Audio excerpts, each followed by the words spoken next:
Nick Eardley in the House of Parliament, thank you very much indeed. That is it from me for the moment. Plenty of reaction on BBC Online and on the BBC News channel coming.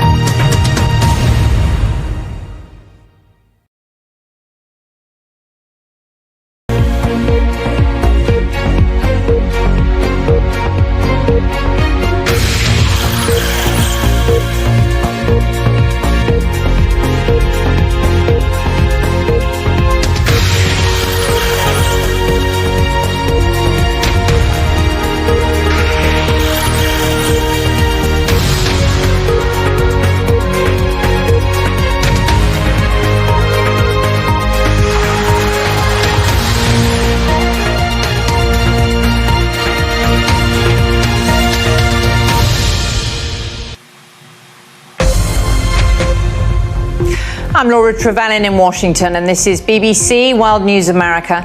Boris Johnson survives a vote of confidence by Conservative lawmakers over parties which broke the COVID rules. I can announce that the Parliamentary Party does have confidence. That result means Boris Johnson can stay in power, but it shows the extent of discontent with his own party. The Prime Minister himself says he's pleased with the vote. I think it's a convincing result, a decisive result, and what it means is that as a government we can move on and focus on the stuff that I think really matters.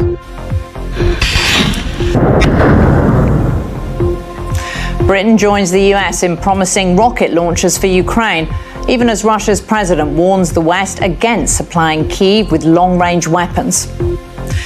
Climate and conflict, how the war in Ukraine has affected global efforts to tackle carbon emissions. We'll have the latest from a climate conference in Germany. Plus, putting the focus on African photography, a new gallery opens in London dedicated to artists from the continent.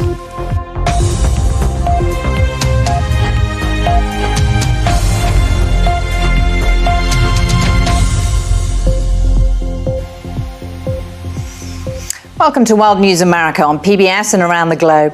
Britain's Prime Minister has survived a confidence vote this evening, though 41% of his own lawmakers voted against him. Boris Johnson faced a challenge to his leadership after dozens of his fellow Conservatives called for his removal. If he'd lost, Johnson would have been removed from power. The vote comes just days after a major report found rule-breaking in Downing Street during the height of Britain's COVID lockdown. It was a dramatic moment in Westminster when the result of tonight's vote was announced. Well, let's talk now to our political correspondent, Rob Watson, who's in Westminster for us tonight. And Rob, Boris Johnson has won the vote, but can he survive the aftermath when 41% of his own MPs voted against him? It's the big question in British politics, Laura. The simple answer, of course, is I don't know. Certainly that's what Boris Johnson... Rob Watson in Westminster, thank you very much for that analysis tonight on a febrile evening over the pond. Now, Russia's foreign minister has said Russia would hit new targets in Ukraine if the West supplied longer-range missiles to Kyiv. It comes as the UK announced it will send long-range mobile rocket launchers to Ukraine, just days after the US made a similar pledge. Our defence correspondent, Jonathan Beale, now reports. In other news now from around the world, officials in Bangladesh have accused the operator of a container depot hit by a deadly fire on Sunday of failing to store chemicals safely.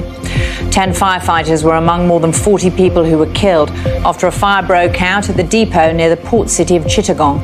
Hundreds of people are injured or are still missing in the disaster. The UN nuclear watchdog has said North Korea could be preparing to conduct another nuclear test. It comes as South Korea launched 8 missiles in a joint exercise with the United States after a volley of ballistic missile tests were fired by the North over the weekend. South Korea said it wanted to demonstrate its capability and readiness to potentially target North Korean sites. 21 people, including women and children, have been confirmed dead after armed men stormed a Catholic church in a small town in southwest Nigeria during Sunday service. The attackers exploded dynamite inside the church before opening fire through the windows and doors. The attack happened a day before the ruling APC party starts primaries to choose its next presidential candidate. China's capital is starting to lift COVID restrictions after a series of tough lockdowns. Some workers in Beijing were able to go back to work on Monday, and schools will follow soon. That comes as officials say the number of positive cases has been falling. Emily Brown reports. Ever since the pandemic, when millions around the world were forced to work from home, the idea of an official 4-day working week has become much more popular. From today, that became a reality for thousands in the UK. They're taking part in a trial to see if a shorter week does mean happier and more productive staff, as our business correspondent Emma Simpson now reports. Doing more in less time. Now, one of the first galleries devoted to African photography has opened its doors in London. Doyle Wham is the brainchild of two art lovers who began working on the idea as teenagers and have now brought that passion to a broader audience. BBC Africa's Daniel Dadsey went along for the launch. And before we go tonight, one First Lady honouring another. Nancy Reagan will be the face of a new US postage stamp to commemorate what would have been the year of her 100th birthday. The new stamp was unveiled by the current First Lady, Jill Biden, at the White House this morning.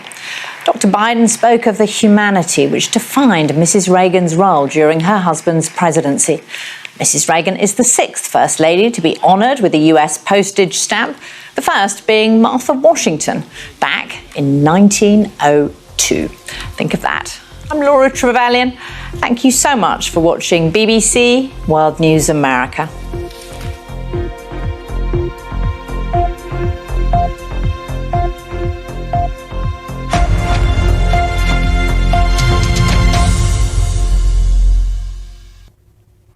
Hello there. Severe thunderstorms brought some devastating flooding over the weekend.